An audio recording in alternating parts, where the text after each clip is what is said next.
Welcome back. നമുക്ക് പുതിയൊരു വീഡിയോയിലോട്ട് പോകാം. മിക്കവാറും എല്ലാ വീടുകളിലും ഒരു അടീനിയെങ്കിലും അറ്റ്ലീസ്റ്റ് കാണാതിരിക്കില്ല.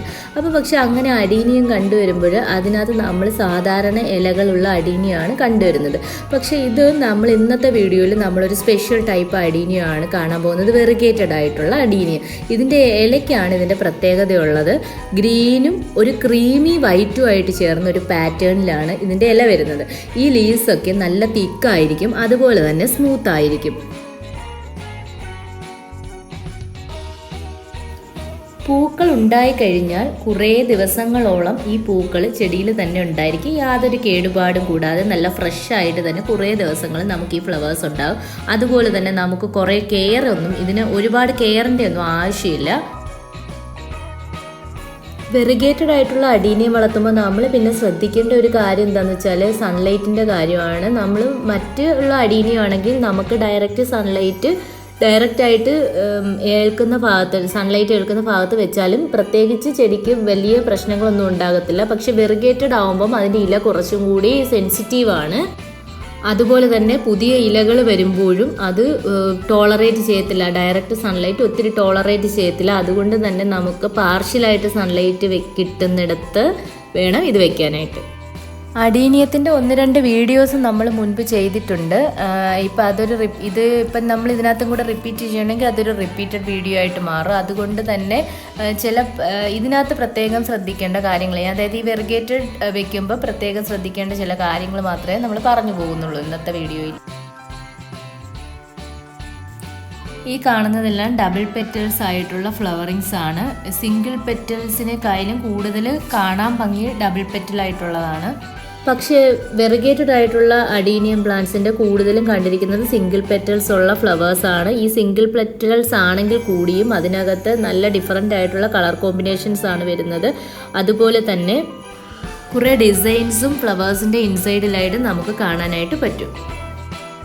ഈ വെറിഗേറ്റഡ് ആയിട്ടുള്ള അടീനിയത്തിന് നമുക്ക് കൊടുക്കാൻ പറ്റുന്ന ഫെർട്ടിലൈസേഴ്സ് ഏതൊക്കെയാണെന്ന് നോക്കാം. നമുക്ക് ബോൺ മീൽ, എല്ലുപൊടി, നമുക്ക് ഫോസ്ഫറസ് കണ്ടൻറ്റ് കൂടുതലാണ്, അതുകൊണ്ട് തന്നെ ഇതിന് നമുക്ക് എല്ലുപൊടി കൊടുക്കാം. അതുപോലെ തന്നെ വിറകൊക്കെ എരിഞ്ഞതിൻ്റെ ചാരം കാണും, അതും നമുക്ക് കൊടുക്കാം. ഇത് രണ്ടും കൂടെ നമുക്ക് ഓരോ ടേബിൾ സ്പൂൺ വെച്ചിട്ട് മിക്സ് ചെയ്ത് കൊടുക്കാം, അല്ലെങ്കിൽ സെപ്പറേറ്റ് തന്നെ കൊടുക്കാം. 1 ടേബിൾ സ്പൂൺ വെച്ചിട്ട് ചാരവും 1 ടേബിൾ സ്പൂൺ ബോൺ മീലും കൂടി എടുത്തിട്ട് നമുക്ക് മിക്സ് ചെയ്തിട്ട് തണ്ടിന് ചുറ്റിനും ആയിട്ട് നമുക്ക് ഇട്ട് കൊടുക്കാം. മണ്ണിനോട് ചേർത്ത് ഇളക്കി കൊടുത്താൽ മതിയാകും. ഇനി നിങ്ങൾ യൂസ് ചെയ്യുന്നത് ലിക്വിഡ് ഫെർട്ടിലൈസർ ആണ്, ഏതെങ്കിലും ലിക്വിഡ് ഫെർട്ടിലൈസർ ആണ് യൂസ് ചെയ്യുന്നതെങ്കിൽ അത് നമുക്ക് ഡയലൂട്ട് ചെയ്തിട്ട് നമുക്ക് ചെടിക്ക് ചുറ്റുമായിട്ട് ഒഴിച്ചു കൊടുക്കാവുന്നതാണ്. പ്ലാന്റ് റീപോർട്ട് ചെയ്യുമ്പോൾ എപ്പോഴും ഇരിക്കുന്ന പോട്ടിനേക്കാളും വലിയ വിസ്താരമുള്ള പോട്ടിലേക്കായിരിക്കണം നമ്മൾ റീപോർട്ട് ചെയ്യേണ്ടത്. അതുപോലെ തന്നെ നമ്മൾ റീപോർട്ട് ചെയ്യുന്നതിന് മുൻപേ നമുക്ക് ഒരു ലെയർ ഗ്രാവലിടാം, അതിനുശേഷം നമ്മുടെ കമ്പോസ്റ്റ് ഇടാം, അതിനുശേഷം മുകളിലും ഒരു ലെയർ ഗ്രാവലിടണം. ഇങ്ങനെ ചെയ്യുന്നത് കൊണ്ട് വെള്ളം തടഞ്ഞു നിൽക്കാതെ ഒഴുകിപ്പോകും.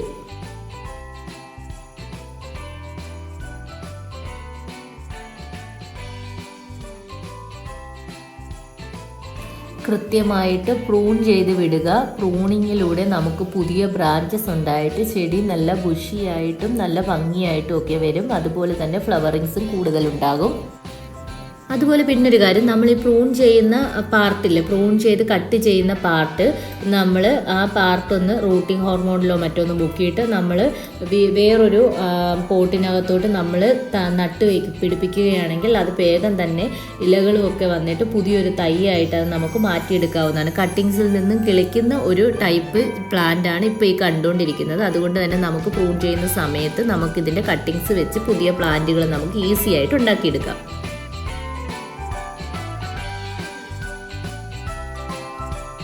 ചിലരിങ്ങനെ കംപ്ലൈൻറ്റ് പറയുന്നതാണ്, അടീനിയത്തിൻ്റെ മൊട്ട് വന്നു പക്ഷേ അത് പൂർണ്ണമായിട്ടും വിരിയുന്നില്ല, മൊട്ടിനകത്ത് ഇങ്ങനെ പാടുകളൊക്കെ വീഴുന്നുണ്ട്.